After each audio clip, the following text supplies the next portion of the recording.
गंग गणपते नमः। आप सभी का आपके अपने चैनल हिंदी स्टोरी बुक पर बहुत बहुत स्वागत है। आप सभी पर ईश्वर की कृपा सदा बनी रहे। सावन के महीने में महिलाएं क्यों पहनती हैं हरी चूड़ियाँ? पवित्र महीने सावन में महिलाएं और कुंवारी लड़कियां क्यों लगाती हैं मेहंदी? क्या है सावन के सोमवार की मान्यता? कुंवारी कन्याओं के लिए क्यों है खास सावन का महीना? आइए जानते हैं। सावन का महीना शुरू हो चुका है। इस पूरे महीने भगवान शिव के भक्त उनकी पूजा अर्चना करके उन्हें प्रसन्न करने की कोशिश करते हैं।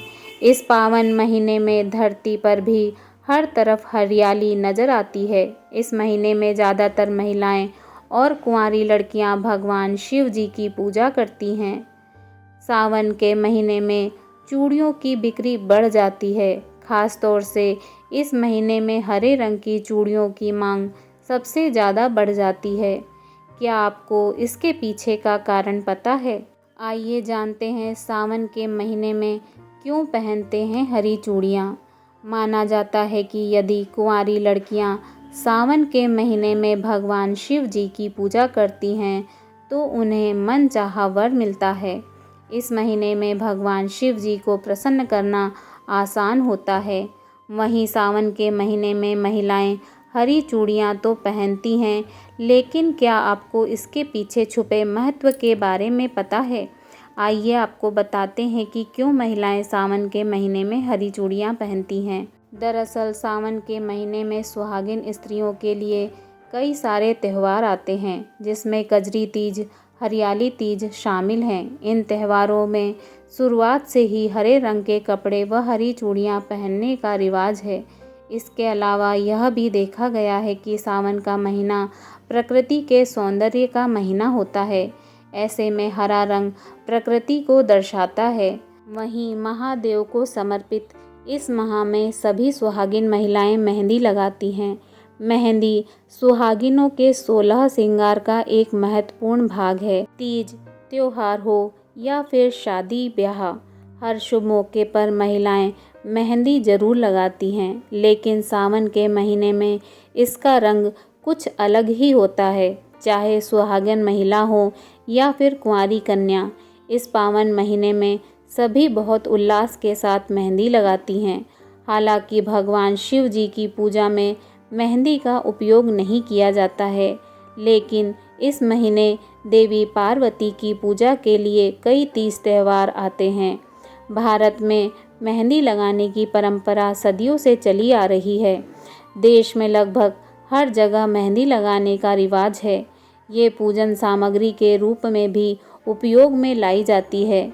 सेहत के नज़रिए से भी सावन के महीने में मेहंदी का उपयोग बहुत फ़ायदेमंद होता है। सावन बारिश का महीना होता है। इस महीने में कई तरह की बीमारियां फैलने का भी डर रहता है। आयुर्वेद में हरा रंग कई बीमारियों की रोकथाम में कारगर माना गया है। मेहंदी की खुशबू और ठंडक स्ट्रेस को भी कम करती है। यही वजह है कि मेहंदी लगाना बहुत महत्वपूर्ण माना गया है। तासीर में ठंडी होने के कारण मेहंदी का उपयोग शरीर में बढ़ी हुई गर्मी को कम करने में किया जाता है। हाथों और पैर के तलवों में मेहंदी लगाने से शरीर की गर्मी कम होती है। मेहंदी में कई औषधीय गुण भी शामिल हैं। मेहंदी की शीतलता तनाव, सिर दर्द और बुखार में राहत दिलाती है। मेहंदी लगाने से त्वचा संबंधी कई रोग दूर होते हैं। साथ ही त्वचा की खुश्की भी दूर होती है। आइए जानते हैं क्या है सावन के सोमवार की मान्यता। वैसे तो भगवान शिव की पूजा हर दिन और हर महीने की जाती है, लेकिन सावन का महीना खुद महादेव को प्रिय होता है। ऐसा माना जाता है कि इस महीने में माँ पार्वती भोलेनाथ को पति के रूप में पाने के लिए व्रत रखकर विधिवत उनके शिवलिंग की पूजा करती हैं। इससे प्रसन्न होकर भगवान शिव उनकी मनोकामना पूरी करते हैं।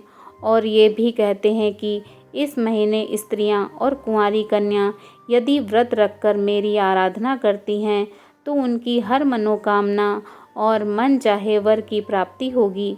इसीलिए तब से स्त्रियां तथा विशेष रूप से कुंवारी लड़कियां अपने सुखी पारिवारिक जीवन की कामना करते हुए भगवान शिव जी का व्रत पूजन करती हैं। साथ ही भोलेनाथ का रुद्राभिषेक भी किया जाता है।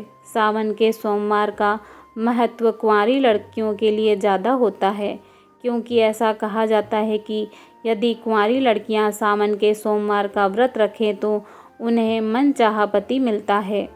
आइए आपको बताते हैं कि महिलाएं और कुंवारी लड़कियां शिवलिंग की पूजा कैसे करें। सावन के सोमवार को सुबह जल्दी उठें, घर की साफ सफाई करें, क्योंकि माता पार्वती और भगवान शिव को साफ सफाई बहुत पसंद होती है।